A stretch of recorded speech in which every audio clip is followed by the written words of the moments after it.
Corona को खत्म करने के लिए काम करें, कोरोना से लड़ने के लिए काम करें, कोरोना से होने वाली मौतों के बारे में चिंता करें और उसको रोकने के लिए काम करें। लेकिन दुर्भाग्य से जो कुछ भी घटनाक्रम राजस्थान में देखने को मिल रहा है, ये एक राजनीतिक नाटक के रूप में पूरा देश इस वक्त देख रहा है। एक पार्टी है जो इस कोरोना के महासंकट के समय में भी एमएलए बेचने में जुटी है, और एक पार्टी है जो एमएलए खरीदने में जुटी हुई है। यानी ऐसे समय में जब कोरोना से लड़ना चाहिए, खरीद फरोख्त की राजनीति राजस्थान के अंदर हो रही है, और ये हम लोगों ने कहीं पहली बार नहीं देखा है। और कांग्रेस पार्टी को देखकर, उसकी दशा को देखकर साफ तौर पे लगता है कि कांग्रेस पार्टी अब पूरी तरीके से खत्म हो चुकी है। गोवा में लोगों ने कांग्रेस को वोट दिया, एमएलए चले गए भारतीय जनता पार्टी में, सरकार बन गई बीजेपी की। गोवा में वोट दिया कांग्रेस की सरकार बनाने को, जो एमएलए जीतते हैं वो चले जाते हैं बीजेपी में, बन जाती है बीजेपी की सरकार। कर्नाटक में वोट दिया कांग्रेस को, एमएलए बिक गए, चले गए बीजेपी में, वहां भी बन गई बीजेपी की सरकार। मध्य प्रदेश में सरकार बनाई कांग्रेस की, वोट दिया कांग्रेस को, वहां भी एमएलए बिक गए, वहां भी सरकार बन गई भारतीय जनता पार्टी की। तो आप वोट देते हैं कांग्रेस की सरकार बनाने के लिए, लेकिन वोट चला जाता है बीजेपी को। आप वोट देते हैं कांग्रेस की गवर्नमेंट बनाने के लिए, लेकिन बन जाती है बीजेपी की सरकार। और ये पूरे देश में देखने को मिल रहा है। और इसलिए अब आज ये पूरा देश इस निष्कर्ष पर पहुंचा है कि कांग्रेस पार्टी की जो दशा है वो एक बूढ़ी पार्टी हो गई है, 125 साल पुरानी, आईसीयू में जा चुकी है। ना उसके लिए कोई वेंटिलेटर काम करेगा, ना कोई दवा काम करेगी। जहां जहां कांग्रेस आ रही है, सरकार तोड़ फोड़ करके बीजेपी की बन जा रही है।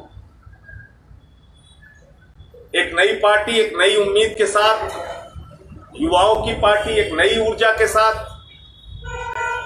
दिल्ली में लोगों ने चुनी है आम आदमी पार्टी। अरविंद केजरीवाल को वहां अपना मुख्यमंत्री बनाया, और अरविंद केजरीवाल ने चिकित्सा में, शिक्षा में, बिजली में, पानी में अनुकरणीय काम करके दिखाया, चमत्कार करके दिखाया दिल्ली में।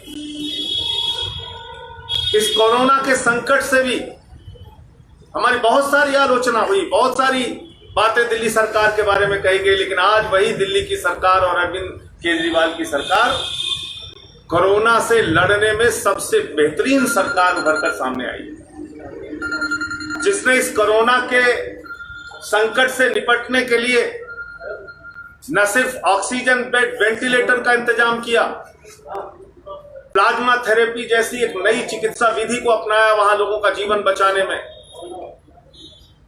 दिल्ली कोरोना में इसलिए ज्यादा था, आप सारे लोग जानते हैं, क्योंकि जनवरी से लेकर मार्च तक सबसे ज्यादा फ्लाइट्स वहां पर आई, कोरोना के केसेस बहुत बढ़े। लेकिन आज रिकवरी रेट 80% से ज्यादा दिल्ली के अंदर है। आज पॉजिटिविटी रेट जो 36% के आसपास था, वो लगभग 9-10% के आसपास पहुंच गया। तो इस कोरोना की महामारी से लड़ने में भी अरविंद केजरीवाल ने एक बेहतरीन भूमिका, एक दिल्ली की सरकार ने बेहतरीन भूमिका निभाई है। आज पूरा देश आम आदमी पार्टी से उम्मीद करता है कि ऐसी स्थिति में, जब एक विकल्पहीनता की स्थिति देश के सामने है, आम आदमी पार्टी देश के सामने एक विकल्प रखे। ये लोगों की आशा है, ये लोगों की उम्मीद है। हमारे पास देश भर में संगठन नहीं है, हमारे पास देश भर में पार्टी का विस्तार नहीं है, लेकिन आज जो परिस्थितियां उत्पन्न हुई हैं, इन परिस्थितियों में आम आदमी पार्टी को अपनी भूमिका का निर्वाह करना पड़ेगा।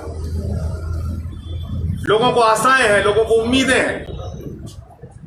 हम अपनी भूमिका निभा पाएंगे नहीं निभा पाएंगे, ये समय बताएगा।